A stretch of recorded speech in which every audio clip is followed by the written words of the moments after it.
وَتَجْعَلُونَ رِزْقَكُمْ أَنَّكُمْ تُكَذِّبُونَ، اور تم نے بنا لیا اپنا نصیب یہی کہ تم جھٹلاتے ہو۔ اللہ اکبر۔ اس کا شان نزول یہ ہے کہ اللہ کے رسول صلی اللہ علیہ وآلہ وسلم غالباً حدیبیہ کے مقام پر یا کسی اور دن رات حضور علیہ السلام کے پاس رات کو بارش ہوئی، تو حضور نے صحابہ سے فرمایا کہ کچھ لوگوں نے شکر ادا کیا ہے اور کچھ نے کفر کیا ہے۔ تو عرض کی کہ حضور یہ کیسے؟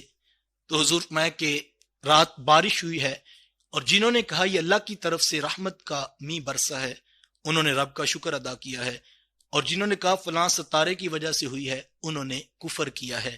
اور اس کا ایک اس وقت حضور علیہ السلام نے فرمایا وَتَجْعَلُونَ رِزْقَكُمْ أَنَّكُمْ تُكَذِّبُونَ، چونکہ بارش بھی ایک رزق ہے تو تم نے بنا لی اپنے رزق کو یہ کہ تم صرف جھٹلاتے ہو۔ اور ایک اس کا شان نزول اس طرح سے بھی لکھا ہے مفسرین نے کہ آقا کریم علیہ السلام کسی سفر پر تھے تو لوگ حضور کے پاس آئے اور انہوں نے آ کر کہا کہ حضور آپ دعا کریں کہ بارش ہو جائے۔ تو حضور میں دعا تو کروں گا کہ بارش ہو جائے، اور بارش ہو گئی تو ایسا نہ ہو کہ تم میں سے کوئی کہے کہ یہ ستارے کی وجہ سے بارش ہوئی ہے۔ اللہ اکبر۔ میرے حضور کو کتنا یقین ہے اپنے اٹھے ہوئے ہاتھوں پر۔ حضور ہمارے میں دعا کروں گا رب بارش بھی نازل کرے، لیکن اگلی بات جو کسی کے ذہن میں آنی ہے، اتنے لوگ بیٹھے ہیں، مجھے کس کے ذہن میں کیا آنا ہے مجھے تو نہیں پتا، لیکن لوگ آ کے کہتے ہیں حضور دعا کریں، ہاتھ اٹھائیے اللہ بارش نازل فرما دے۔ میرے حضور یہ نہیں کہتے تم اپنے رب سے ڈائریکٹ مانگ لو۔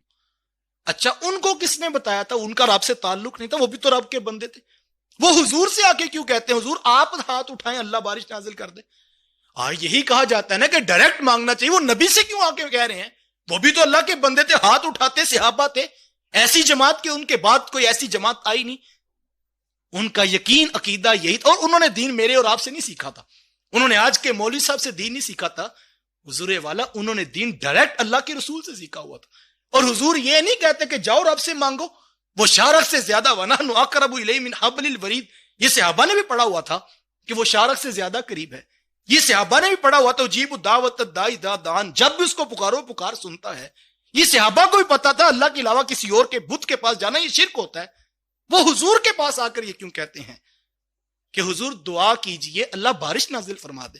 اور حضور یہ نہیں کہتے بھئی بارش اللہ کے حکم سے آتی ہے، میں دعا کروں گا تو تم بھی دعا کر لو، بلکہ میرے حضور اس سے آگے بات فرماتے ہیں جو ان کے ذہنوں میں بعد میں کسی کے آنی تھی۔ حضور فرماتے ہیں میں دعا تو کروں گا بارش بھی آئے گی، لیکن خدشہ اس بات کا ہے کہ تم میں سے کوئی کہے گا کہ بارش تو ستارے کی وجہ سے آئی ہے۔ تو لوگوں نے کہا نہیں حضور آپ دعا فرما دیں۔ اللہ اکبر۔ حضور سفر میں حضور نے 2 نفل پڑھے اور پھر حضور نے دعا فرمائی، اور یہ تو آپ جانتے ہی ہیں کہ جب حضور کے ہاتھ اٹھتے ہیں پھر دعائیں کتنی جلدی قبول ہوتی۔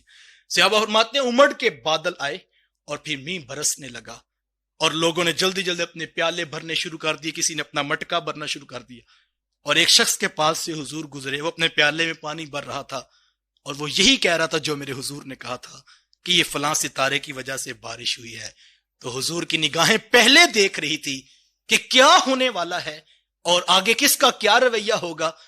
حضور جانتے تھے ہر طرح کے لوگ ہیں، کچھ تو اپنے برتن بھی بھریں گے، ان کے یقین بھی مضبوط ہوں گے، نبی کی ذات پر تیقن بھی کامل بن جائے گا، لیکن حضور جانتے تھے یہاں بیٹھے ہوئے میں سے کسی کے ذہن میں یہ سوال آئے گا کہ بارش تو ستارے کی وجہ سے ہی ہوتی ہے۔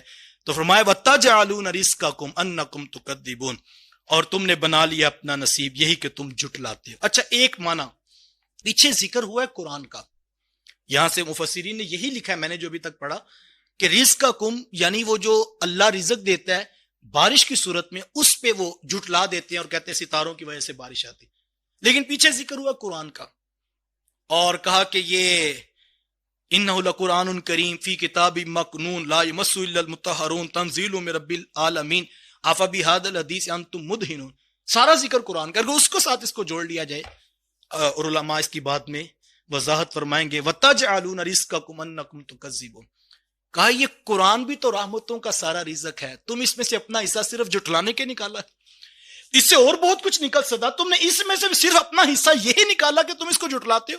کوئی ایک آیت تم مانتے قرآن تمہاری روحوں کو روشنی عطا کرتا، قرآن تمہاری زندگیوں کو رزق عطا کرتا، تمہاری روحوں کو نور عطا کرتا، لیکن تم نے اس پورے قرآن میں سے حصہ یہ نکالا ہے کہ انکم تکذبون، کہ تم اس کو جھٹلاتے ہو۔